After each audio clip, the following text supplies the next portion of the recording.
tortilha colorida, formosa, essa cenoura que leva canelos para você. Os cravos vermelhos e as flores de milho, as flores de maio, os machucados, são pra que um dia você se ofereçam aqui outra vez. A flor de lótus e o lindo jardim, as violetas que cantam assim, serão perfumadas como as fragrâncias que você vier.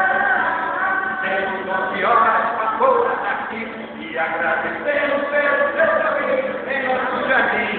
Só que existe uma mulher. Lá, lá, lá, lá.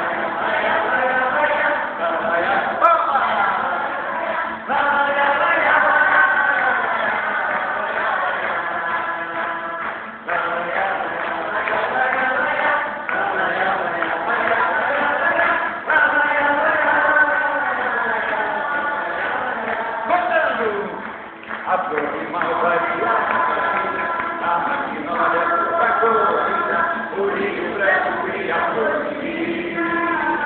Todos os perfumes aqui reunidos, só pra vocês, nosso querido, esse coral que sempre ouve.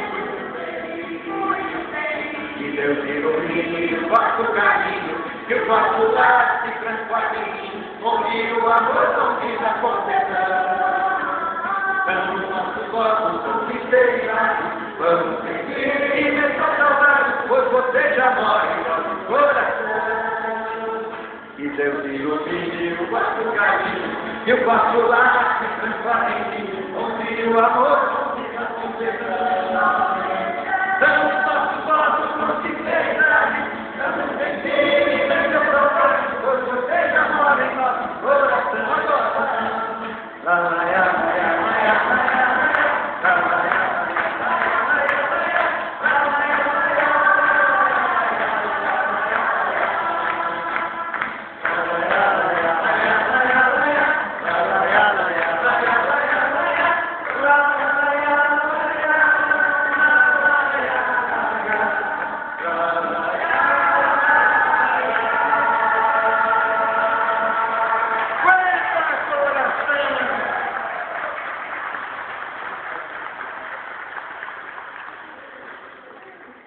essa música, você está me lembrando. Quem contou?